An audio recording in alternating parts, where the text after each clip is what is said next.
Setahun yang lalu pun masih ada orang yang ngomong kayak gitu. Itu nggak gitu bisa ya? dipungkirin. Yang ada yang bilang kayak misalnya 15 tahun kita nggak akan pernah naik preminya kayak gitu ada. Di polis asuransi itu tertulis bahwa tidak ada jaminan biaya asuransinya tidak dinaikkan. Terutama soal repricing ya. Gila, premi gua naik terus buat bayarin jalan-jalan kayak gitu Oh kan. iya. Oh banyak banget. Bukan. Dan itu nggak salah. Allah. Iya nggak sih? Ketika mereka tambah additional insurance, mereka bayar ke Prudential, Manulife, apalah itu banyak Apa yang sekali. Ya, apakah kasus-kasus seperti itu mungkin terjadi di perusahaan swasta? Oh mungkin. Mungkin. Mungkin. Kalau gua ngomong nggak mungkin itu bohong. Oke. Bohong.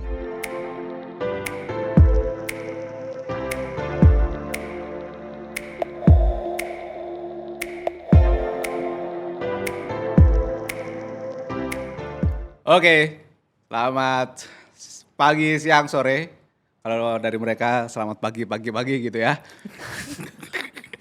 Jadi selamat datang lagi di podcast Value. Nih seperti biasa gue akan selalu sama circle gue sama teman-teman di sini. Sekarang kita kedatangan dua tamu, dua musuh lama gue, yaitu Mr. Hanharyo, Peter. Dan satu lagi adalah, ya ini influencer kalian udah tahu juga, Philip Mulyana. Thank you guys. Terima kasih. Terima kasih sudah mengundang kami. Oke, gak usah pura-pura, oke? Gak usah pura-pura lu berdua. Pak. Saya deg-degan, Pak. Gak usah pura-pura lu Gemeter berdua. sebenarnya gue. Jadi teman-teman buat yang belum tahu, mereka berdua ini adalah, kita udah kenal lumayan lama juga ya. Kita kenal itu Di musola. di musola. Iya. Lu jangan ngomongin masalah agama, Bos. Kita ada di YouTube ini. Lu viral bisa kacau lu. Oke. Nah, mereka berdua dari industri asuransi. Industri yang sebagian besar orang tidak suka sebetulnya. Jadi gua akan manggil mereka di sini karena mereka siap untuk menanggung risikonya ya. Biasanya mereka jualan risiko dan sekarang mereka yang menanggung risikonya teman-teman. Gitu. Mr. Hanharyo ini, Pak Peter ini dia dari manajemen ya. Jadi Hai. orang manajemen bukan yang ada di lapangan. Kerjanya tuh cuma ngasih aturan doang. Nyuruh-nyuruh. Gak tahu urusan lapangannya gitu ya. Nah, satunya lagi Philip ini sekarang dia jadi agent yang di lapangan gitu ya, Phil ya. Betul. Nah, sebelum kita mulai, kita denger dulu ya. Gue juga pengen denger sekarang apa sih yang lu berdua lagi lakuin. Dari Hanharyo dulu. Gue sekarang di development dan rekrutmen. Ngapain itu? Ngerekrut. Sama Ngerekrut orang? ngedevelop, benar. Oke. Kalau dulu lama di agency, sekarang di ekosistem bank insurance. Ekosistem bank insurance. Bank insurance. Jadi bank insurance itu distribution yang di pasar, produk asuransi yang dipasarkan via bank. Gampangnya itu yang suka nelponin kita gak sih? Yang suka nelponin enggak dong. Oh bukan ya? Itu telemarketing. Oh telemarketing, beda lagi ya? Beda Wow, dong. Pak ini. Jadi ternyata banyak istilah di asuransi, which is lu orang nanti bisa tanya sama mereka ya. Nah kalau Philip silakan. Kalau gua udah masuk tahun ketiga atau tahun keempat di Prudential. Udah gitu doang. Prudential. Yes. Udah itu ya, apa circle apa namanya? MDRT ya? MDRT sudah. Itu apa sih MDRT? Milenial apa? Ini mau jawab yang serius? Serius dong. MDRT $1 Million Round Table. Jadi Oke. intinya itu agent yang berprestasi lah. Gitulah. Oh, Banyak duit. banyak duit. Apa ukuran berprestasi itu apa? Dia nyampe omset tertentu. Oh, Gue pakai bahasa awam aja ya. Iya. Omset tertentu. Oh jadi Tergantung. kalau misalnya bisa jual banyak, maka dia masuk ke circle MDRT gitu ya? As if as that gitu lah ya. Ya kurang lebih kayak gitulah. Oke, gue langsung tanya deh. Kenapa Tembak ke sih? tempat langsung. Kenapa? Langsung aja kan? Iya, Lumayan sama ini. silakan Bapak, silakan. Berarti semakin sering orang mendapatkan MDRT, semakin sering dia keluar negeri gitu ya? Enggak, MDRT-nya nggak ada hubungan sama luar negeri. Oke. Biasanya setiap perusahaan itu ada kayak kompetisi lagi buat kalau misalkan achieve angka tertentu bisa ke luar negeri dan segala macam kayak gitu. Oke. Tapi most likely mereka pasti dapat ya? Saya sih iya. Aziz. Selama 3 tahun udah kemana lagi? Kemana aja selama 3 tahun ini? Saya ke Milan, ke Praha, terus udah gitu baru ke Amsterdam, ke Bangkok. Luar biasa. Anda Ini yang keluar duit sendiri termasuk juga nggak? Termasuk Nggak dong. Oh, nggak termasuk. Oh ya, oke. Itu ya? Apa? Berarti udah ke negara sendiri ya. Dalam 3 tahun menjadi agen asuransi pantesan kita bisa melihat bahwa agen asuransi itu most likely ya bisa makmur dari Saya sini kurang ya. suka nih arah pembicaraan ini. Kan Saya merasa itu kayaknya jebakan. Iya ini kayak saya mau dijebak ya. enggak, kan gua nanya Iya, gitu. silakan boleh. Gua nanya kan berarti kan soalnya gini. Betul. Gua ingat banget pas ngobrol sama si Kristo itu zaman dulu orang tidak pernah memiliki pikiran untuk menjadi agen asuransi. Betul. Ya kan? Yes. Ah masa sih? Nggak pernah. Nggak ada ya? Kristo. Bapak manajemen loh. Oh iya, oke. Nanti, manajemen nanti. Gue lagi ngomong sama agen Tunggu, dulu. Sabar. Sama agen dulu. Nah, tapi sekarang dengar cerita dari Philip dan dengar cerita dari Kristo, sebetulnya itu berarti sebuah profesi yang menjanjikan ya. Iya. Bener ya? Iya kalau nggak gue nggak di situ. Oh, oke. Nah, gimana tips biar orang itu secara singkat di awal ini, kalau mau jadi agen asuransi dan bisa dapat income yang segede lu tuh gimana sih? Gimana cara orang bisa menjadi agen asuransi yang oke secara income nih berarti? Ya, secara income Bukan dulu. secara service. No. Karena income tidak berbanding lurus dengan service kadang-kadang. Oh, really? Oke, gimana tuh? Bapak ini jebakannya banyak banget, heran. Terus. Saya mulai nahan komentar nih. Terus. Ini kita ngomongin berarti konteksnya adalah income. Iya, Ya, kerja income. keras lah sama seperti pekerjaan yang lain, Pak. Sama ya? Sama, Oke. kerja keras. Nah, sekarang jadi gua giliran mau tanya sama teman-teman di manajemen, which is sekarang proksinya adalah Mr. Han Haryo gitu ya. Ini kan ceritanya, jadi banyak orang itu curhat Termasuk ke saya. gua, kenapa sih bayar asuransi sekarang makin lama makin mahal, gitu kan? Makin lama makin mahal, which is kita udah tahu kemarin pembahasannya udah repricing gitu kan. Nah, problemnya adalah banyak orang tidak tahu duluan. Oke. Tiba-tiba aja dapat surat atau dapat informasi gua harus bayar sekian, which is melonjaknya tinggi banget, gitu kan. Pertanyaan gua adalah, itu tuh yang nentuin manajemen atau siapa sih? Yang nentuin manajemen lah pasti. Kenapa kayak gitu bisa? Banyak Kenapa faktor. terjadi repricing itu banyak banget dan signifikan? Banyak faktor ya. Kemarin kalau nggak salah, Kristus sempat pernah ngomong, salah satu faktornya pasti klaim. Klaim.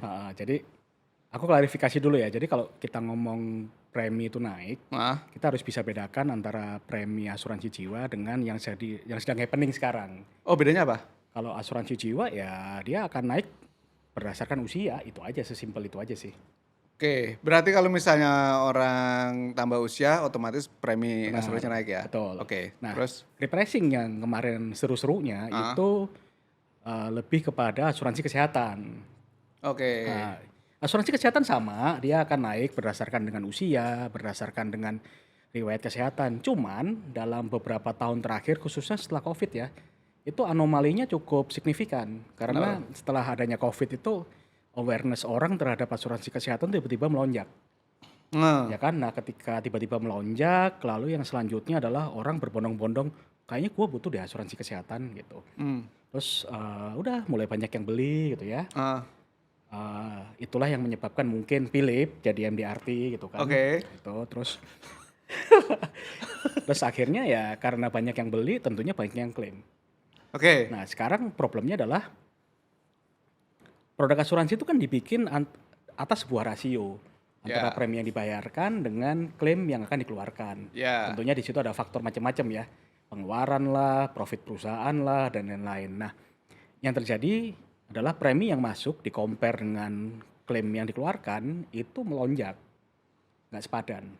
Berarti klaimnya itu jauh meningkat, sementara preminya sama. Benar, simpelnya seperti itu. Kan konsep dasar asuransi itu ya preminya dikumpulin jadi satu, terus misalnya orang 100 patungannya 1 jutaan, totalnya 100 juta. Ya kalau yang dibayarkan untuk klaimnya 120 juta, yang nombokin 20 juta siapa? Sesimpel itu aja sebenarnya.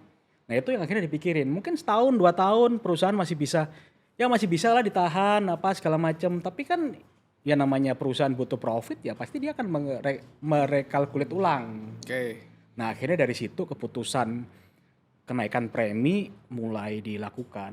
Fenomena kenaikan premi ini kalau teman-teman yang cukup lama di industri asuransi, quietly significant tuh ya setelah COVID. Setelah Tiga tahun terakhir ya, Iya, Phil ya? 3 tahun terakhir. 3 tahun terakhir, Hmm. gitu. Jadi kalau misalnya itu kan asuransi itu kan dia punya departemen khusus untuk investasi gitu ya. Naruh duit ke sana sini gitu kan. Nah, berarti tidak ada hubungan antara return investasi yang dilakukan oleh perusahaan asuransi dengan income asuransi tersebut gitu ya. Sehingga dia mau nggak mau harus menaikkan premi ya karena nggak ada hubungannya gitu. Nggak ada harusnya. Sebenarnya sih kalau in overall pasti akan ini ya, akan membantu ya. Tapi intinya gini deh, kalau lu awalnya profitnya adalah setahun 30% gitu lah ya, dan itu dibantu karena klaim yang terukur, terus hasil investasi yang terukur juga gitu. Tetapi ketika hasil investasinya sama, lalu hasil klaimnya besar, lu nggak akan mungkin bisa profit 30%. Oh iya.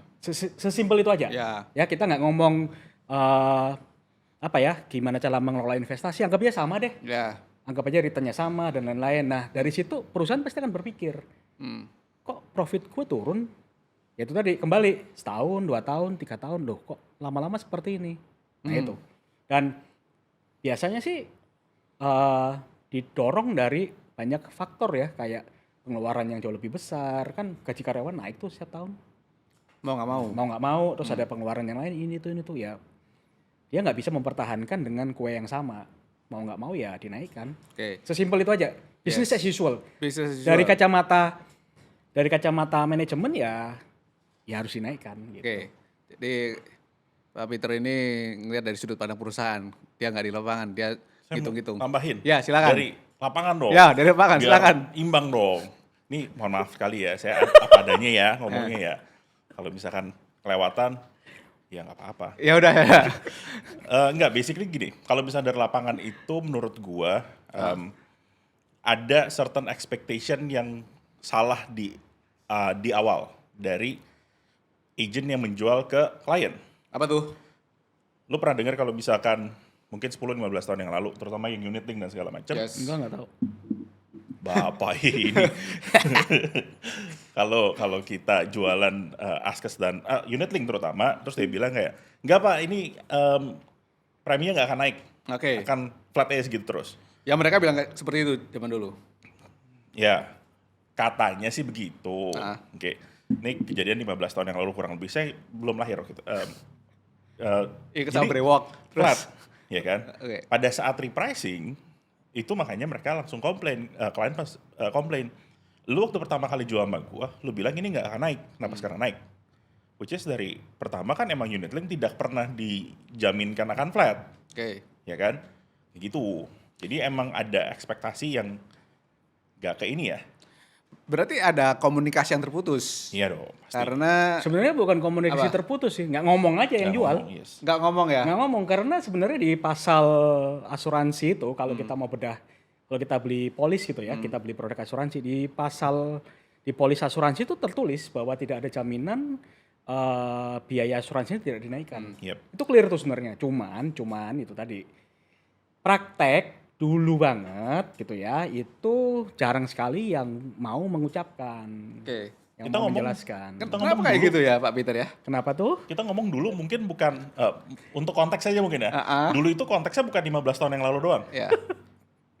Setahun yang lalu pun masih ada orang yang ngomongnya gitu. Itu nggak gitu bisa ya? dipungkirin. Yang ada yang bilang kayak misalnya 15 tahun kita nggak akan pernah naik preminya kayak gitu ada.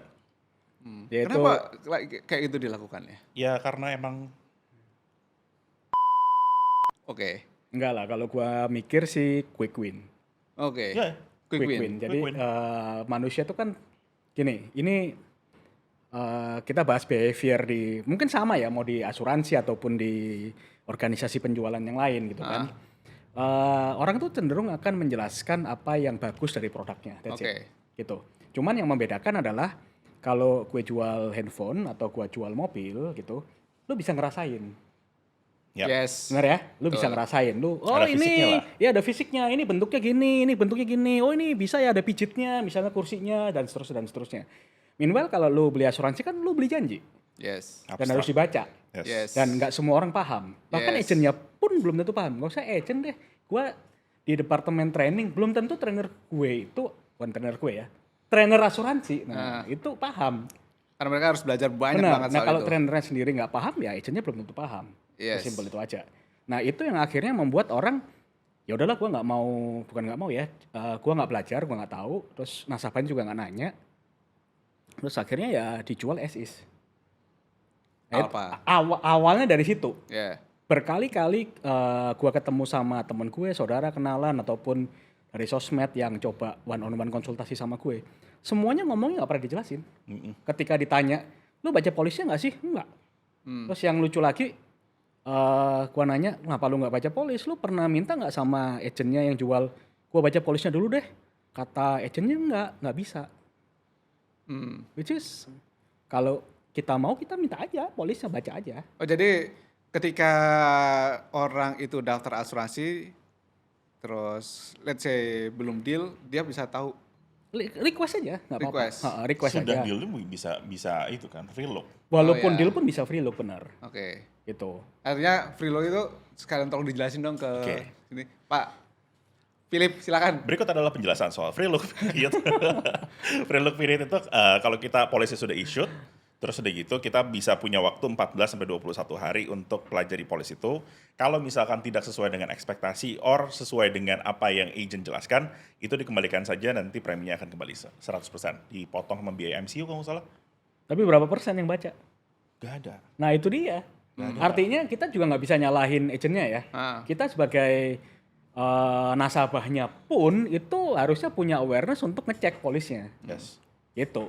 Ya, jadi memang kesalahan ada di berbagai pihak kalau seperti ini.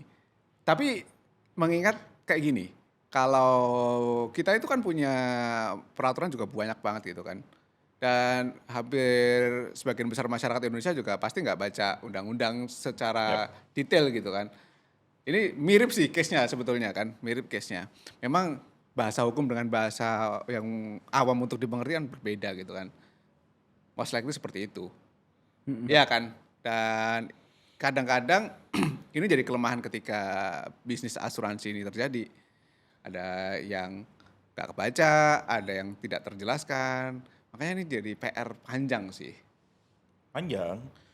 Kalau seorang agent sebenarnya salah satu dari tugasnya itu adalah menjelaskan sesuatu yang super kompleks, which is insurance-nya, dengan sesimpel mungkin. Tapi nggak bisa oversimplifikasi sampai menghilangkan beberapa hal yang penting, kayak pengecualian dan segala macam, kayak gitu-gitu tuh nggak bisa. Oke, jadi memang kayak cons-nya itu juga perlu diangkat ya, kayak pengecualian tadi ya. Jadi kan nggak ada kasus kayak, wah gue masuk ke rumah sakit ini ternyata nggak bisa di cover, ternyata dia masuk ke pengecualian gitu ya. Bisa, iya. Iya kan? Or bisa juga seperti ini, sudah dijelaskan tapi lupa, bisa. Or punya attention span yang pendek, karena kita ngejelasin sesuatu yang sangat-sangat kompleks. Oh iya. Gitu kan, Sebenarnya selective bukan hearing jadinya. Sebenarnya bukan asuransi doang sih. Iya. Kayak contoh gini deh, kita beli elektronik, Iya. ngomongnya garansi, Oh iya. ya kan? Let's say Begitu. garansi. Nah ketika di garansi, ini garansinya semua apa segala macam and so on.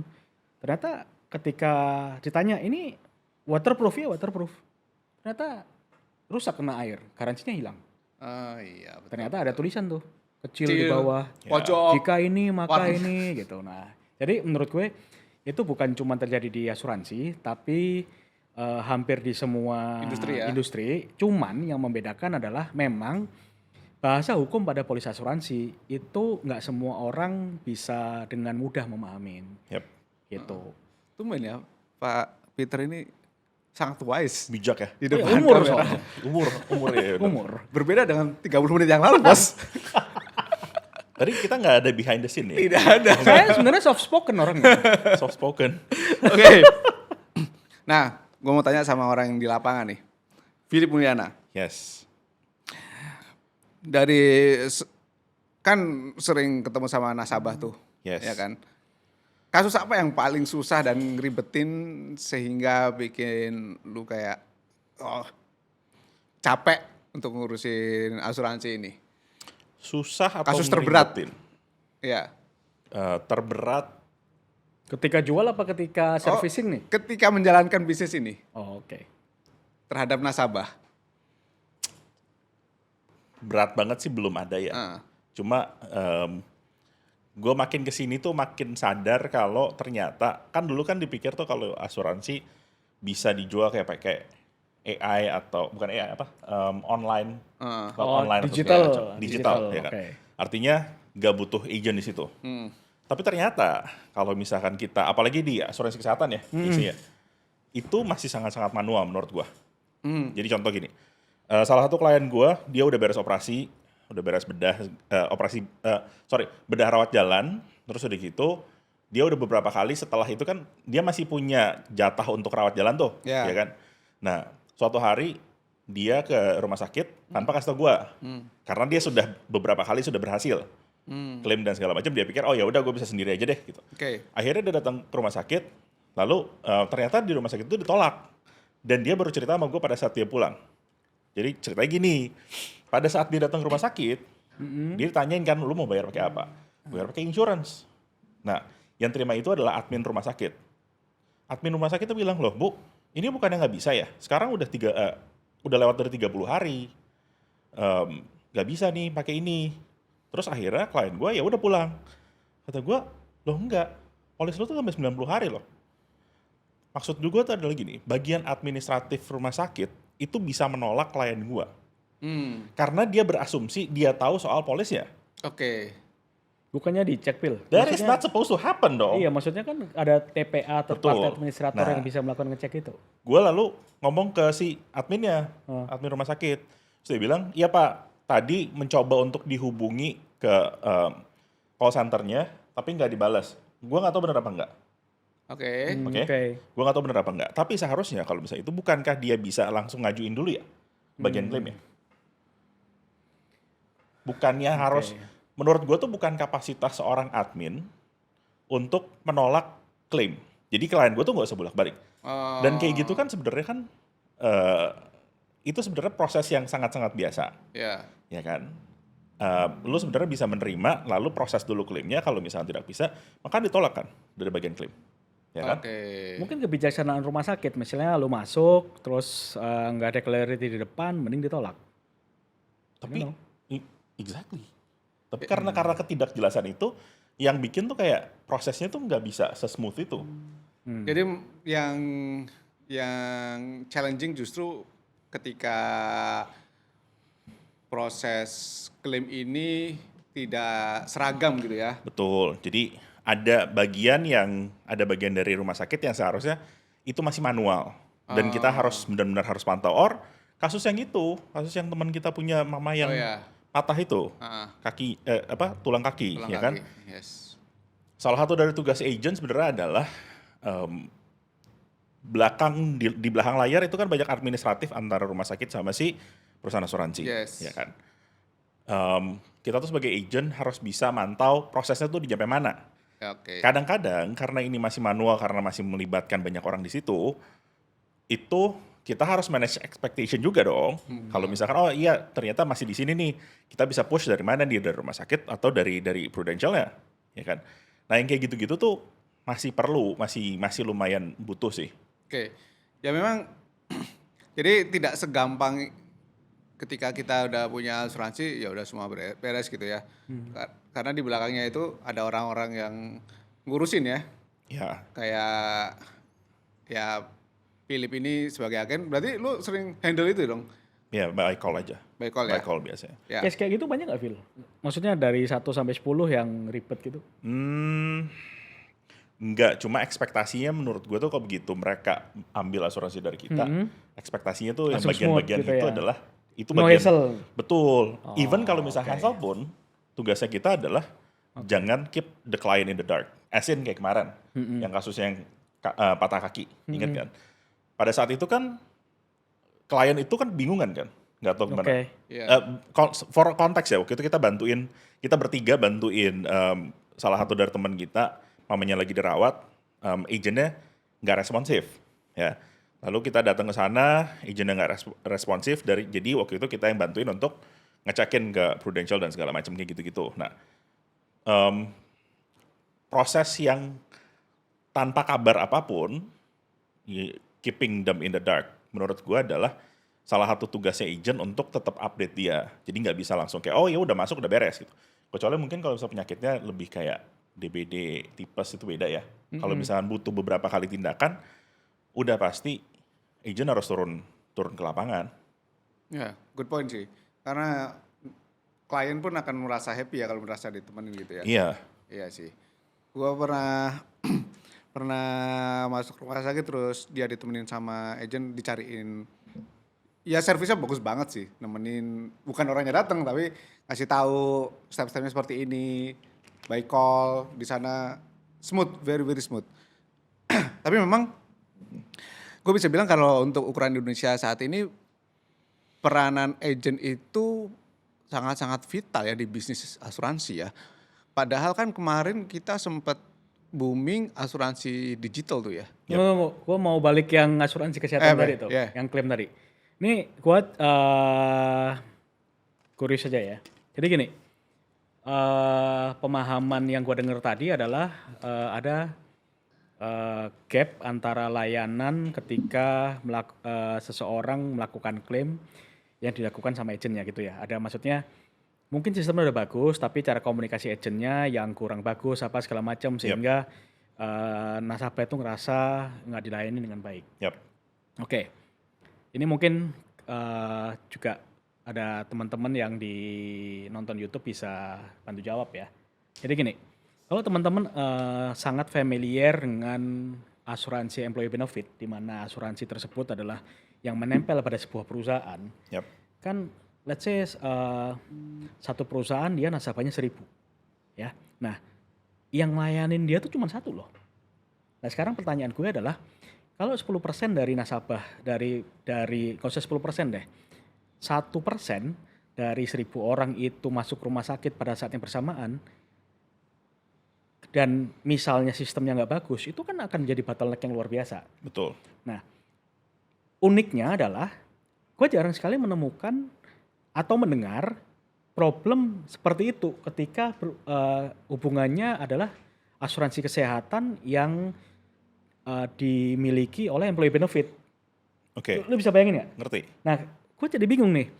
Apa ya yang membedakan kenapa kok cara ngelayaninnya beda? Padahal produknya kurang lebih sama. Oke, itu yang pertama. Lalu yang kedua, TPA-nya sama. Kan TPA kan cuma itu doang. Ya. Nah, cuman apa TPA itu apa TPA? Third party administrator. Itu yang ngurusin polisnya udah hidup apa enggak. Sama kalau gue dari perusahaan gue misalnya masuk rumah sakit gitu ya, gue tunjukin kartu, gue masuk UGD dulu, gue dicek limitnya seberapa, terus habis gitu polisnya masih hidup apa enggak, dan seterusnya. Artinya sama dong. Nah, yang jadi pertanyaan tuh kenapa sedikit berbeda gitu. Lu pernah ngerasa itu nggak? Oke, gini. Di gua itu kita kalau misalkan ke non rekanan, ini produk yang baru ya. Produk yang baru kalau misalnya kita ke non rekanan itu dikasih kayak penalti multiplier preminya 2 kali lipat. Artinya di awal pada saat dia masuk rumah sakit, dia harus tahu apakah itu rekanan atau tidak. Oke, biar gak lost, maksudnya gimana? Kayak gini contoh. Prudential punya rekanan nih, ya. Ternyata gue sakit. Terus karena gue nggak tahu ini rekanan atau tidak, pokoknya yang deket aja sama gue. Gue masuk UGD. Nah, rekanan itu rumah sakit ya konteksnya? Rekanan rumah sakit. Nah, ternyata itu bukan rekanan. Dan kalau misalkan ternyata gue bukan rekanan, efeknya adalah di tahun berikutnya itu dikasih, ini teknis dikit ya untuk produknya, dikasih preminya 2 kali lipat. Nah, sebenarnya yang kayak gitu tuh gue pengen hindarin. Itu satu. Kenapa? Karena kalau misalnya kita di Jakarta, it's okay, nggak masalah. Kebanyakan dari rumah sakit Jakarta aman. Tapi kalau misalkan di luar Jakarta, itu beda cerita. Gitu. So, jadi biasanya yang kita lakukan itu adalah kita telepon marketingnya dulu untuk make sure kalau misalkan di rumah sakit. Marketing rumah sakit. Marketing rumah sakit untuk make sure kalau di rumah sakit tersebut available kamarnya. Jadi pada saat dia darurat, itu rumah sakit itu udah siapin kamarnya dulu. in case of dia masuk ke rumah sakit tuh udah available kamarnya Oke. gitu. Nah, itu step yang biasa kita lakukan Oke. gitu. Tapi itu nggak ngejawab kenapa harus ada perbedaan gimana cara handle nasabahnya gitu. Contoh. Let's say gue pakai employee benefit punya kantor. Oke. Gue masuk ke rumah sakit yang bukan rekanan. Yang Oke. bisa gue lakukan reimburse, as simple as that loh. Ya gue gak mau reimburse. Gue gak mau klien gue reimburse. What the point of reimburse? Maksud gue beats the purpose dong kalau misalnya reimburse. Tunggu, berarti lu tetap masuk ke rumah sakit tersebut dalam konteks bahwa lu kan tetap kepingin cashless gitu ya? Yes. Oh, walaupun dia bukan rekanan. Seingat gue tuh kita kalau misalnya bukan rekanan gak bisa cashless. Nah itu sama Oh dong. ada. Iya tapi kan maksud gue tuh what's the purpose kalau misalkan dia harus reimburse. Kalau misalkan dia bisa cashless, ya dia masukin yang cashless Nggak, aja. ini konteksnya sama nih.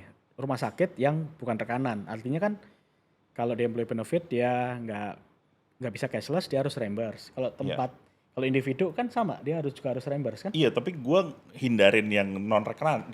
Oh. Jadi cari aja yang rekanan gitu kan. Iya biasanya gue itu adalah yang rekanan. Oke. Yang gua highlight tadi sebenarnya adalah kenapa kok seakan-akan tuh hassle banget kalau individu itu, nggak maksud gue.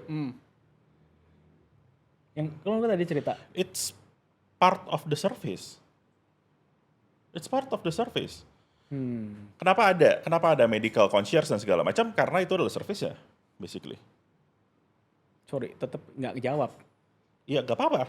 Kalau misalkan memang lu merasa dengan bisa employee benefit dengan segala macam tanpa itu, memang ada. Bukan, maksud gue adalah sama-sama produk asuransi kesehatan, tapi kenapa servisnya beda? Itu loh maksud gue. Iya, exactly. Kenapa harus membedain? Itu yang sampai sekarang gue bingung gitu loh. Loh, ya, berarti kalau Nggak tahu ya, mungkin gue belum nemu kali ya. Mungkin Jadi teman-teman maksudnya- yang nonton bisa kasih jawaban gitu. Jadi produknya sama, asuransi kesehatan sama nih, Oke. ya kan? Nah, yang membedakan adalah kenapa service. service. Kenapa kok yang Exactly, ketika itu lu loh. employee benefit, lu bisa smooth, quietly smooth gitu ya. Tapi yang individu tuh kayaknya harus inilah, harus itulah, harus ini. Nah itu yang selalu jadi pertanyaan gue. Setiap gue ketemu sama orang, nanti gini. Gue selama employee benefit gue juga dengar dari teman-teman gue juga jarang banget nemu kasus gini gitu. Oke. Ya Mas Agli, ini berarti kan problem negosiasi bisnis di awal sebetulnya kan. Sebelum kita bicara soal employee benefit dan lain sebagainya. Ya Philip bilang itu services, setiap service punya keunggulannya sendiri-sendiri, which is itu yang mau ditonjolkan sama si Iya. Philip gitu kan konteksnya Iya. kan. Nah, ya ini dua POV sebagai Jadi maksud lu ada konspirasi supaya agent itu bisa tetap kerja gitu dibuat susah? No. Enggak, bercanda. bukan No, dari no. agentnya, tetapi dari ekosistem bisnis itu sendiri. Nah, as simple as mana sih yang paling ngasih benefit? As simple as that. Ketika lu bisa kasih 30 mangga, maka lu akan mendapat sesuatu yang lebih baik daripada 10 mangga. Apa itu mangga? Kenapa mangga? Kan kalian terbiasa makan mangga soalnya. Oke. Gue bingung tiba-tiba kenapa ada mangga di sini. Kiraan gue melayang jauh. Gua nggak tahu apa guys. Jadi kalian bisa lihat apa yang ada di otak-otak mereka ini. Oke, nah ini tadi kan gua lempar pertanyaan ke Instagram ya, ke user, ke orang-orang tentang asuransi ini. Dan ternyata sebagian besar itu ngomongin yang tadi kita bahas. Dan mereka tuh ngeluh kenapa mahal banget asuransi. Lu nggak ada pertanyaan Asuransi soal kesehatan trip. gitu. Nggak ada pertanyaan soal trip. Itu dari... Punya Lamborghini nggak, Pak? Oh enggak. Oh iya, itu bagus. Tunggu. Oke. Oke. Gini. Kalau Lamborghini itu adalah trader. Oke. Kalau misalkan agent asuransi, BMW. mobil Eropa. Tapi bener ya. BMW atau Nggak, Mercy? Oh gitu ya. Tapi nggak punya Tapi juga gue ya, sama penasaran juga deh. ya. Gue penasaran. Oke. Kenapa memang ada hubungannya ya trip dengan etos kerja? Gue mau tanya deh, dari sisi manajemen itu ada kaitannya sama revenue gak sih? Dari sisi agent seperti apa? Dari Ya, sisi silakan. revenue sama lah, carrot and stick. Itu Carrot and cuman stick. carrot aja. Itu kan bukan cuma asuransi, lu di industri farmasi kayak mobil kayak sama. Ya. Pencapaian tertentu Itu ada selain duit, ada pencapaian. Kan orang di organisasi penjualan kan suka kalau misalnya dia naik panggung gitu, diapresiasi lebih. Mereka happy. Jadi lebih ke situ sih. Enggak semuanya sih. Ya lu aja. Lu yang kagak. Lu aja yang aneh. Gitu. Parah emang. Ngajak gelut dia emang. Emang. Ya, Apa? Ini pertanyaan apa lagi? Itu Oh, ada hubungan sama etos kerja gak sih? ada lah pasti lah. Ada. Jadi kalau misalnya lu nggak dikirim ke Eropa, lu jadi malas-malasan gitu? Carrot and stick sama. Cuma gue mau justifikasi. Kan gini ya. Gue jawab itu dulu. Oke. Habis itu gue mau justifikasi. Berarti tadi ada hubungan apa enggak? Ya pasti ada lah. Oke. Orang-orang yang termasuk kayak gue yang gue juga gak suka jalan-jalan tapi ya. Well anyway, orang-orang yang kayak merasa butuh dorongan untuk achieve lalu jalan-jalan, dapat jalan-jalan, ya pasti otomatis akan ngejar hal tersebut. Oke. Ya kan? Gitu. Jadi ya pasti ada carrot and stick gitu. Tapi yang gue pengen lurusin adalah gini. Banyak tuh yang di social media yang ngomong kalau misalkan, terutama soal repricing ya, gila premi gue naik terus buat bayarin jalan-jalan kayak gitu kan. Oh banyak banget. Dan itu gak salah. Allah. Iya gak sih? Itu salah atau enggak? Oke, jadi kita hitung-hitungan ya. Nggak ada hubungannya sih. Tunggu, gue hitung-hitungan dulu nih. Ini nih, nah, ini panggung gue nih, panggung gue. Gue udah hitung-hitungan soalnya. Oke. Nggak bisa gitu. Oke gini, contoh. Kita punya pendapatan premi per Oktober itu sekitar 17-18 triliun. Kaya banget lu. Oke. Berapa Lamborghini? Gue udah research dulu sebelum kesini. Oke. Berapa Lamborghini? Kita nggak main Lamborghini. Oh, iya, oke. Terus kita punya klaim kalau nggak salah sekitar 14 T. Oke. Berarti kita masih keluarin ya. Oke. Jalan-jalan, seingat gue, terakhir kali kita keluar itu 1.000 atau 2.000 orang. Anggaplah 2.000 orang. Banyak banget. Ya anggap 2.000 orang. Ya. Oke. Satu orangnya, gue nanya waktu itu ke manajemen kita, satu orang berapa? Ya palingnya gocap 50 juta. Iya, berarti berapa tuh? 50 M. 100 M. 100 M. Dibanding sama 17 T. Dibanding sama klaim kita 14 T. So it's a small number sebenarnya. Maksud lo kurang mahal trip lo? Saya sih nggak suka trip pak. Saya kalau misalkan gak dikasih trip juga nggak apa-apa. Nggak apa-apa saya sih. Saya mendingan di rumah tidur. Mendingan di rumah kerja beneran. Ya. Tapi ya insentif biasa. Boleh nggak kalau misalnya Apalagi kalau di agency, nggak tahu benar apa nggak ya pilih kalau sekarang ya. Ya kan misalnya ngerekrut orang yang belum pernah keluar negeri itu kan menjadi sebuah kebanggaan. Yes. Bener ya Pak Philip Betul. ya? Betul, Kau betul. Philip bener ya? Iya, good Saya nggak point pernah ke ini. Eropa juga sih. Oh, deh. Saya nggak pernah ke Ya, Eropa. bisa cerita, gue Iya. ke Eropa dibayarin sama ini. Betul. Gitu. Iya, good point. Sebuah Lo kebanggaan dan mau pride kayak ya. gue nggak? Betul. Bener gitu ya? Enggak, gue gitu. Lu parah lu. Kagak anjir. Enggak. Kan gitu, lu mau ke Eropa nggak kayak gue? Enggak, tapi justifikasi gitu. Jadi pendapatan premi segini, terus gini, yang trip itu kan cuma 1.000-2.000, Iya. ya kan? Dari total agent itu paling itu cuma mungkin 1-2%, mungkin gue nggak tahu berapa. Ya kurang lebih 1% lah dari total agent, ya kan 1%. Insentif, Oke. Jadi hitung-hitungan by Philip katanya aman gitu ya. apa? Mau hitungnya komisi lagi? Enggak. Komisi 2,2 T. Gue udah hitungin juga. 2,2 T. Apalagi keluarin lagi. Apalagi? Mau nanya apa lagi? Apalagi? Gak, gue bercanda. Karena gue kemarin habis gue disalahin lagi. Tapi nggak apa-apa lah, bodo amat. Jadi guys, buat para agen asuransi yang mau menumpahkan kemarahannya silakan ke Philip, jangan ke gua. Kok ke gue kan defend mereka. Oke, so ada pertanyaan lagi nih. Aduh. Ada asuransi nggak itu Pak? Wah, Oh nggak ada. Biasanya pakai iPad tuh agent asuransi loh. Iya bener. prestasi. Bapak gue. agent asuransi ya? Ini kan bukan kemarin sih, beberapa tahun lalu itu ada asuransi yang nggak kebayar, ya kan? Asuransi nggak kebayar, oke. Bumi Putra, Jiwasraya, Aduh, sebut merek lagi dia. ya kan? Kan ada kasusnya masih berjalan sampai sekarang tuh. Saya ada janji, boleh nggak? Nah, pertanyaan gue adalah sederhana saja dari case-case yang sudah terjadi itu. Itu chance seperti itu, kesalahan manajemen ya kita bisa bilang ya. besar kemungkinan terjadi di perusahaan swasta atau enggak? Oke. Dari Tanya ke manajemen. siapa nih? Mike. Swasta. Karena kan gini, kalau kita bicara soal asuransi yang sekarang publik Oke. risaukan, itu kan mereka beli asuransi ke perusahaan swasta otomatis ya sebagian Oke. besar. Kalau yang BPJS ya kita nggak usah ngomong karena langsung dipotong sama kantor, ya kan. Nah sekarang ketika mereka tambah additional insurance, mereka bayar ke Prudential, Manulife, apalah itu banyak Apa yang sekali. Ya, apakah kasus-kasus seperti itu mungkin terjadi di perusahaan swasta? Oh mungkin. Mungkin. Mungkin. Kalau gua ngomong nggak mungkin itu bohong. Oke. Bohong. Oke, itu bohong. Yang perlu kita lakukan sebagai nasabah sebenarnya, ini by the way ya, ini pertanyaan yang sama nih. Gua sebulan yang lalu ngisi di sebuah tempat, pertanyaan sama. Sama persis gitu. Persis. Persis. Bapak juga yang nanya kamu. Jangan kan orangnya sama nih yang nanya nih.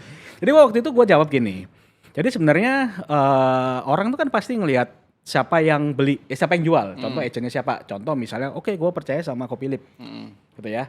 Oke, terus Kalau Amrol jangan gue dong contohnya. Contohnya yang lain aja. oh ya, yang lain ya. Yang lain Oke, aja. Misalnya gue percaya sama si A gitu lah ya. Terus lihat oh dia dari perusahaan ini. Jadi asuransi ini produknya agak unik. Dia biasanya orang akan melihat siapa yang menjual baru ngeliat produknya. Karena produknya biasanya mirip-mirip. Ya. Biasanya mirip-mirip. Nah, setelah ngelihat produk orangnya bisa melayani apa enggak, lalu melihat produknya, gue ngerekomendasiin itu ngelihat itu perusahaannya. Oke. Oke.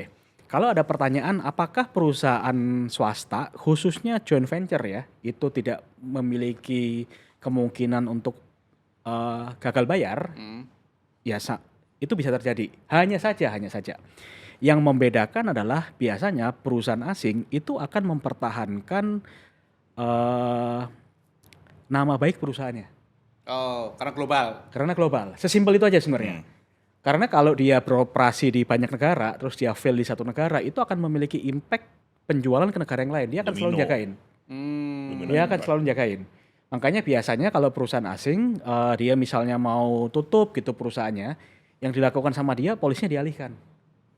Dipindah ke perusahaan asuransi lain. Benar, dijual ke perusahaan asuransi tanda petik ya, dijual, dialihkan. Jadi itu akan ditanggung oleh perusahaan yang baru. Polisnya berubah enggak? Tetap polis yang lama. Benefitnya berubah enggak? Dia tetap benefitnya akan yang sama. Jadi itu tetap akan dilanjutkan oleh perusahaan yang baru. Jadi ini mungkin juga bisa dilakukan, dipikirkan sama teman-teman semua ya. Kalau misalnya memilih perusahaan. Nah itu gimana tuh sekalian deh kalau orang-orang mau cari asuransi, which is tadi ngeliat dari agen, oke lah agennya udah pada kenal gitu kan. Oke. Terus ngeliat dari sisi perusahaan asuransinya, apa sih yang dilihat? Sementara kan ya informasi banyak, tetapi yang bisa dilihat kan sebetulnya bagian-bagian tertentunya tuh bagian mana gitu. Ya paling gampang lihat RBC lah, risk based capital, sesimpel itu aja. Tapi sekali lagi ya, RBC yang tepat, RBC pemerintah kan 120%. Pak, jelasin dulu. Oh ya, RBC risk based capital. Risk based capital itu adalah kemampuan perusahaan untuk membayarkan klaim jika perusahaan tersebut langsung diklaim barengan. Segampang itulah ya, segampang itu. Nah, ada masalahnya. Terkadang perusahaan itu bukan perusahaan. Kita sebagai calon nasabah itu terkagum-kagum, or agent tuh ngomong gini, RBC kita 1.500% loh gitu. Padahal 1.500% tuh bukan mencerminkan kemampuan dia membayar, tapi mungkin dapat injek dari grup. Oh berarti belum langsung memperlihatkan Kekuatan. aset Benar. keuangan itu ya? Benar. Maka hati-hati ya. Hati-hati. Itu sering banget tuh. Gue ketemu sama agent yang ngomong ini RBC-nya 1.500%, ini RBC-nya 3.000% gitu.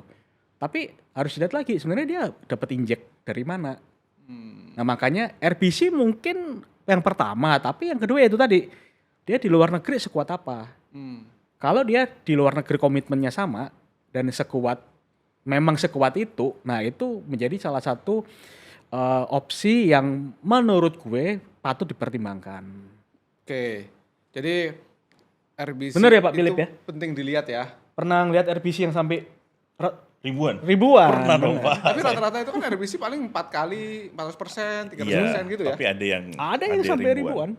Gue malah baru denger tuh. Kalau nggak salah malahan, kalau gue lupa ingat kalau nggak salah RBC yang gede-gede juga unproductive bukan?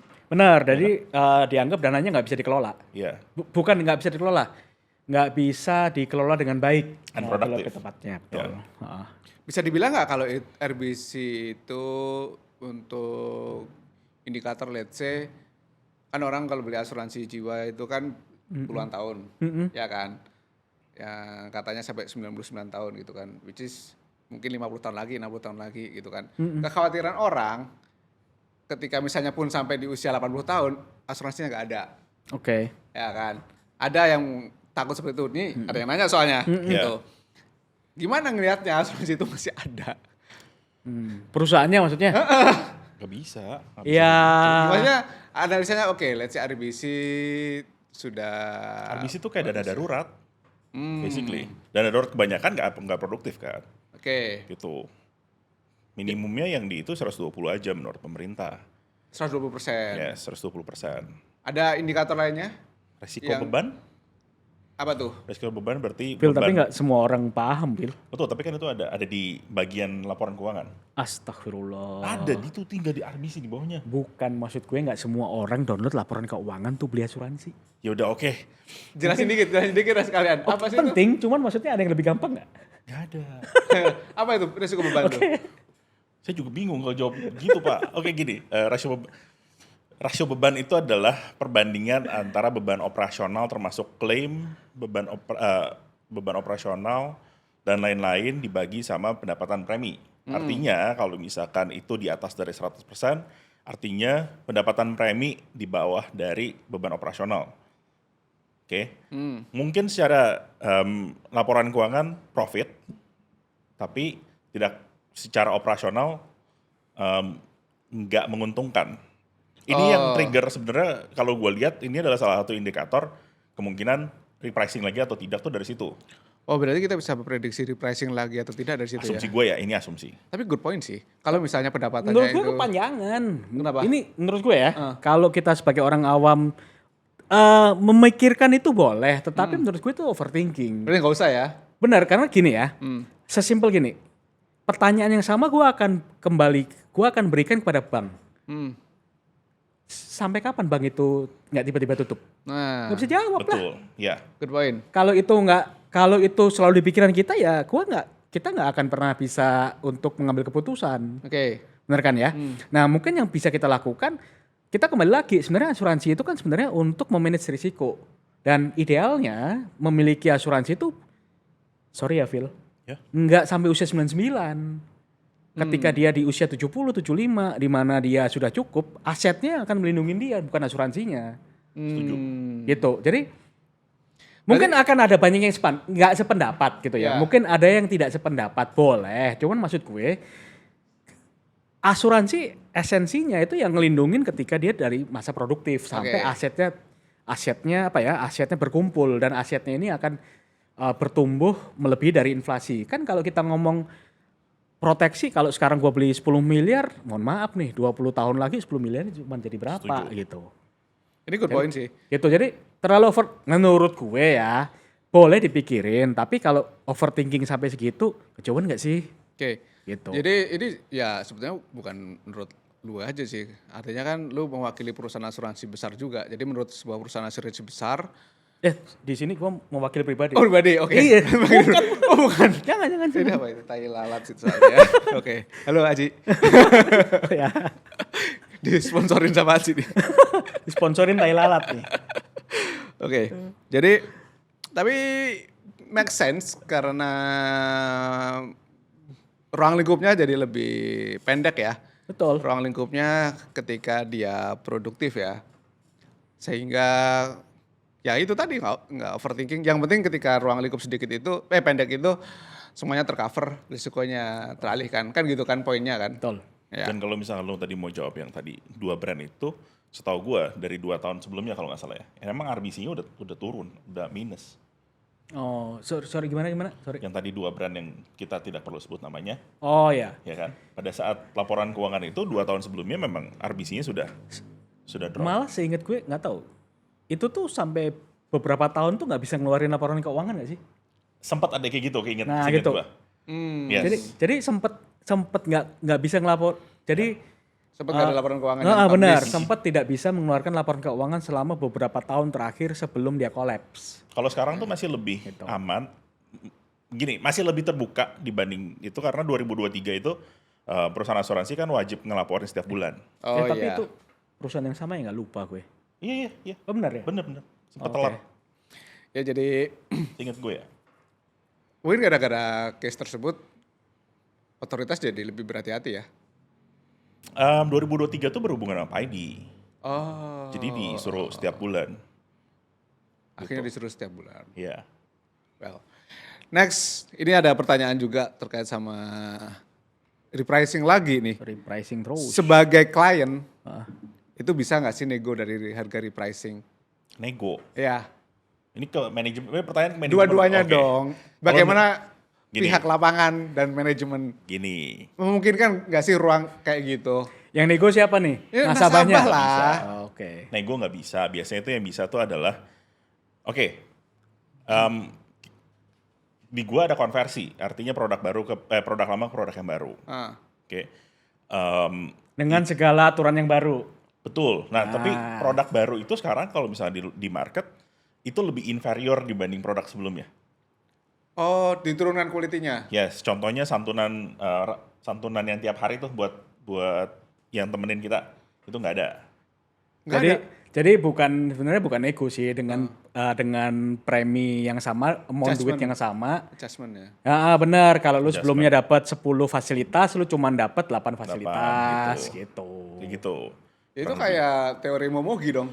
Betul. Iya kan? Tapi lu tuh bisa gini jadinya. Kalau di gua, lu konversi bisa ya plan yang sama, bisa plannya turun or deductible Ah, gitu. Jadi turun ya. gitu. Dan itu bisa Apapun opsinya menguntungkan siapa, Phil?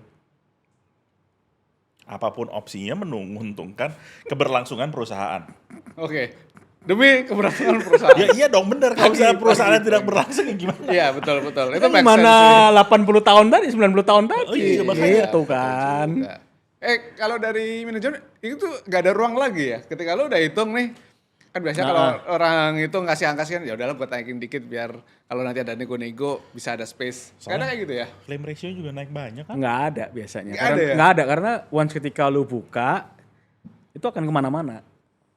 Lu nggak akan bisa jaga kerahasiaan itu. Walaupun bisa diomongin, Pak Philip ini kita kurangin gitu, tapi jangan ngomongin siapa-siapa ya. Enggak lah, pasti Nggak bisa gitu. Kalaupun misalnya itu kejadian, dia bisa dituntut sama nasabah yang lain. Lu kenapa kasih ke Philip gua enggak? Gitu. Seragam gitu. Oh, oke. Ini ada pertanyaan lebih spesifik nih Ya Allah. tentang asuransi kesehatan. Ini gue sekalian konfirmasi ya. Apakah benar kalau obat-obatan untuk autoimun sama dermatitis itu terbatas? Maksudnya terbatas? Ya nggak semua obat-obatan itu tercover sama asuransi atau tidak ya? Waduh. Kalau misalkan on general ya, Ya, on ini gue general. nggak tahu kalau misalkan autoimun dan segala macam. Ya. On general itu kalau misalkan sesuai dengan diagnosa utama itu di cover. Jadi contoh, klien gue tuh ada baru 3 bulan dia tipes atau diare. Pada saat dia dirawat, terus udah gitu rumah sakit lihat ada lebam-lebam, oke, gitu lebam-lebam. Terus udah gitu ditawarin sama susternya ini mau dirawat apa enggak gitu. Nah gue bilang kalau misalkan nggak sesuai nama diagnosa awal, harusnya lo nombok. Which is akhirnya bener. Akhirnya dia ambil itu terus nombok 300.000 karena dikasih trombopop dan segala macam. Itu akhirnya berlanjut ke ternyata autoimun. Jadi selama dia di luar dari diagnosa awal, itu dia di cover. Diagnosa awalnya lu masuknya apa nih? Challenge-nya adalah di diagnosa awal ya. Yes, jadi kadang-kadang kan kalau misalnya lu masuk rumah sakit, terus udah gitu kan biasanya rumah sakit akan menawarkan, mau diberesin sekalian nggak mumpung lu lagi di rumah sakit. Bener nggak? Nah itu tuh kalau keluar dari diagnosa awal itu nggak di cover. Tapi term and condition ya. Nggak Gimana tuh? Enggak, maksudnya setiap perusahaan asuransi itu pasti punya kebijaksanaan beda-beda. Soal ini? Iya benar. Jadi apapun yang dikatakan sama Philip tadi itu belum tentu berlaku di perusahaan asuransi lain. Kenapa? Ya kan Ada kemungkinan perbedaan. isi Term and polisnya condition. beda-beda. Bagaimana mereka menginterpretasikan sesuatu kan beda-beda. Oke. Jadi kita nggak bisa samakan satu dengan yang lain. Oke, pertanyaan gue adalah gini. Itu kan polis itu kan bisnis jasa ya. Di mana produk Asuransi. iya. Asuransi itu pengeluaran polis, which is itu adalah bisnis jasa kan. Mau salah. Oh iya benar. Iya, Lupa bener, kita. iya. Benar. Oke, lu benar lah. Betul. Nah, pertanyaannya adalah, berarti kan sebetulnya ketika lu mengeluarkan produk polis tersebut, itu sebenarnya gampang di-copy sama perusahaan asuransi lain dong. Ya gampang banget lah. Iya kan? Bener ya. Berarti makanya yang lu bilang tadi itu semuanya itu mirip-mirip gitu ya. Betul. Ya kan? Nah, apa yang bikin harga mereka itu berbeda? Ya lu mau ngambil cuan berapa? Sesimpel itu aja sih. Itu pertanyaan simpel tapi Kan bikin gua reasuransinya wondering. sama. Ya, Reasuransinya sama. Mungkin premi reasuransinya tiap perusahaan beda karena volume. Mungkin. Dan Ya, ada mungkin. afiliasi mungkin. Nah, juga. mungkin. Itu. Tapi kan in the end of the day ya cuman ditanyain lu pengen profit berapa, oke. volume berapa. Jadi bisa gue bilang gini sebetulnya kan, ketika misalnya seorang nasabah itu mencari asuransi, mereka sangat layak mereka untuk beauty contest gitu kan, cari asuransi karena ya produk yang ada di market hampir mirip dengan harga yang bisa berbeda, kan gitu kan ya? Betul. Hmm, Makanya kan tadi orangnya dulu nih, Iya. kalau beli di distribution channel Iya. agency dilihat agensinya seperti apa gitu. Kalau lu beli di distribution channel bank insurance, tanyain banknya seperti apa, pelayanan banknya seperti apa kan gitu biasanya. Terus yang kedua produknya, nah produk pasti mirip-mirip. Hmm. Baru perusahaan asuransi. Baru perusahaan asuransinya, lu punya fit kemana nih, lebih percaya kemana gitu udah. Oke, sekarang kalau dari sisi orang yang kerja di agen asuransi gitu ya, sekarang itu trennya makin banyak atau makin sedikit sih? Tren apa nih? Orang yang jadi agen asuransi makin meningkat atau enggak? Gua nggak tahu, Let's say gini, ya kita nggak perlu pakai data yang detail-detail, tapi kan kalian sering berhubungan sama orang. Apakah sorry. banyak orang baru di market di industri ini atau enggak? Atau itu kan bisa kelihatan secara kasat mata. Menurut lu berdua gimana? Gua nggak bisa ngomong pakai data. Ya, Ada pasti. oke. Karena menurut gua, ini asumsi, ini bukan data ya. Menurut gua, secara awareness dan edukasi mulai naik lumayan di beberapa tahun terakhir. Tapi again, gua nggak punya datanya. Tapi kalau gua lihat demand-nya ada. Itu supply ya. Supply-nya demand. ada. Supply itu maksudnya apa? Tunggu. Ngomongnya gini, agent yang masuk tuh ada. Oh, agent lumayan yang banyak. masuk ada, oke. Iya. Tapi gue nggak tahu lebih banyak atau enggak. Naik atau turunnya gue nggak tahu.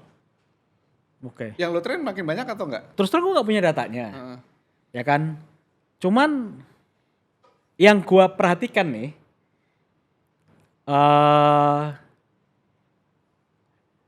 generasi sekarang itu agak susah untuk diajak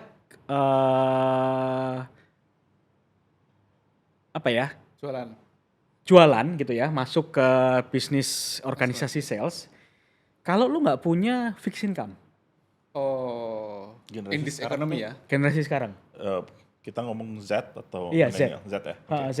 Jadi mereka tuh pasti akan nanya, gue dapat gaji berapa? Gitu. Oke. Dan itu, Bisnis ekonomi.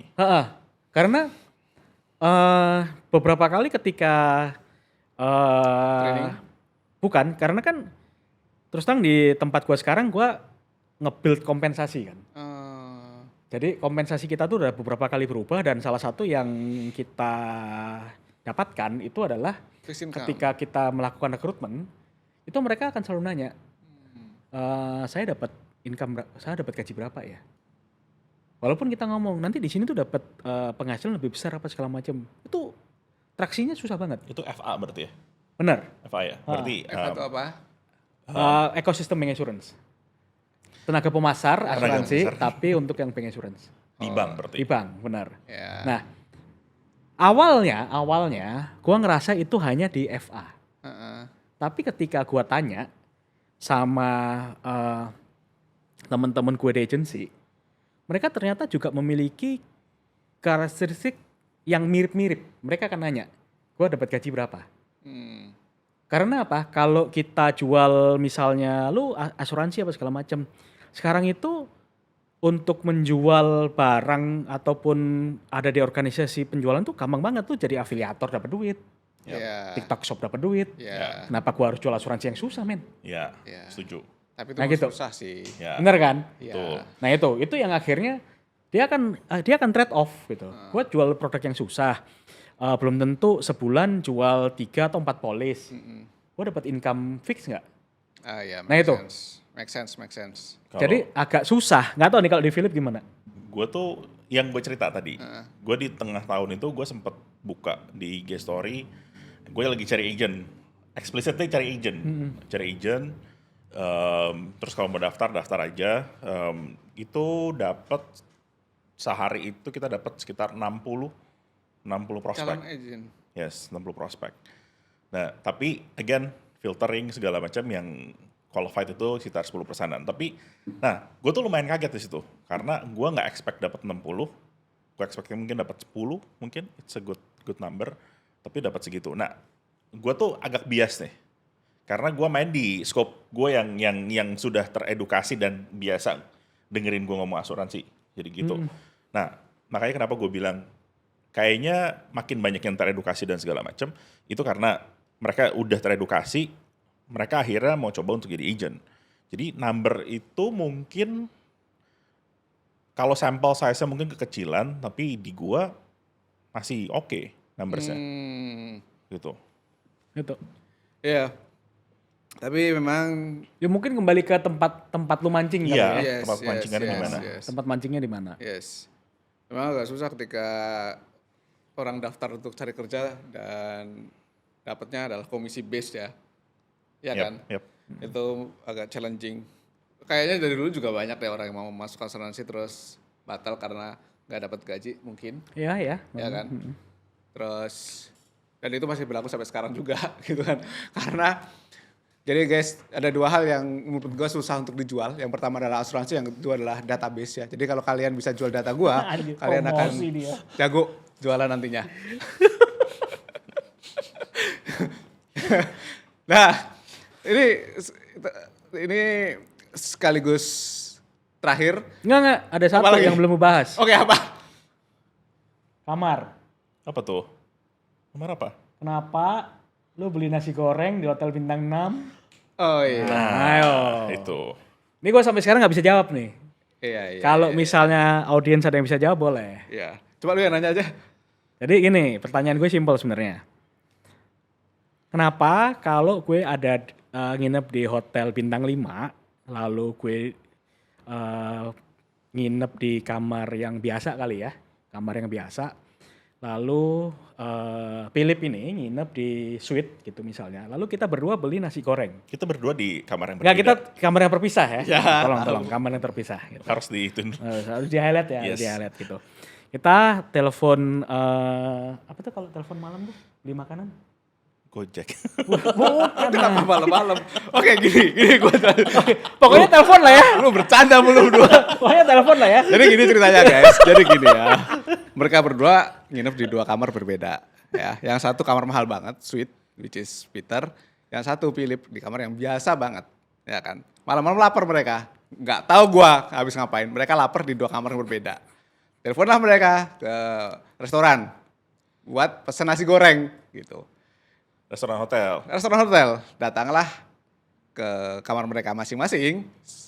Sepiring Nasi goreng yang sama ya. yang sama. Nasi goreng yang sama. Ada telur mata sapinya. Gitu kan. Benar. Nah, ketika mereka check out, disuruh bayar Nasi goreng. nasi goreng dengan harga yang sama. Betul. Itu kondisinya. Benar. Betul ya? Benar. Tuh, itu mau di kondisinya. bintang, mau di suite atau di yang paling rendah, harga nasi gorengnya Harganya Sama. sama. Nah, mereka mau bertanya kenapa kalau ke rumah sakit Betul. yang satu menggunakan asuransi, yang satu tidak menggunakan asuransi, Betul. mendapat makanan nasi goreng yang sama, harganya bisa berbeda. or VIP atau kelas 1. Ya, PHP. mungkin kalau konteksnya rumah sakit, kamu yang gini deh. Sama-sama pakai asuransi supaya sama ya. Sama-sama pakai asuransi. Yang satu kelas kamar satu orang satunya VVIP gitu. Terus sakitnya demam nih. Dikasih sama rumah sakit Sunmol. Terus nyebut merek. Ya, Terus habis itu didatengin dokter yang sama. Kenapa harga Sunmolnya beda, harga dokternya beda? Itu aja pertanyaan gue. Yes, ya. Oke. Gitu. Kenapa tuh? Ya gue nggak tahu. Nah itu, gue sampai sekarang nggak tahu kenapa. Jadi dari pihak manajemen nggak ngerti, nggak tahu. Dari pihak agent apa lagi? Karena gini, salah satu yang membuat premi asuransi naik itu tuh praktek-praktek seperti itu gitu loh. Ya mungkin ini Gitu. kedepannya kita akan bertemu lagi ya. Ya, dengan mungkin ada penonton di sini yang bisa. Ya bisa bantu jawab lah ya. Nah, Gitu. kalau misalnya mau komen, Ini mau komen silakan di bawah gitu. Mungkin dari teman-teman yang ada di Kita- manajemen kita rumah nggak sakit. ngerti. Iya, manajemen Mungkin rumah bisa sakit menjawab pasti, yes. gitu. Karena kita dari pihak asuransi juga kenapa harus beda ya gitu. Karena kan kita nggak bisa gini loh.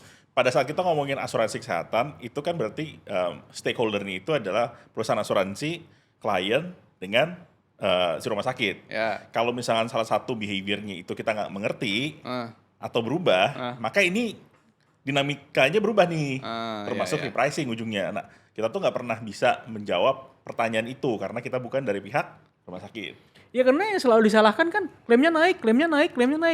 Yang perlu dipertanyakan itu adalah yang bikin klaim naik apa sih? Oke, harga yang berbeda. Apakah inflasi kesehatan oke? Dibedah lagi nih inflasi kesehatan penyebabnya apa?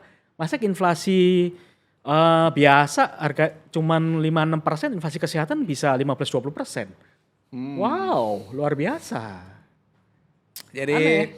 teman-teman terutama yang ada di manajemen rumah sakit, ini ada ajakan untuk podcast terbuka dengan kedua sosok mentor asuransi kita. Mentor. Ya. Berat, Padahal kita cuma minta komennya ini. Iya benar. Minta podcast. Podcast semua modalin.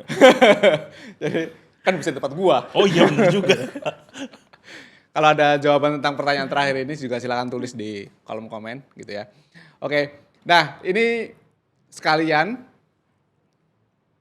karena kalian juga open untuk agen-agen baru, gimana caranya kalau misalnya ada yang nonton di sini terus mau daftar jadi agen asuransi under lu berdua, gimana caranya?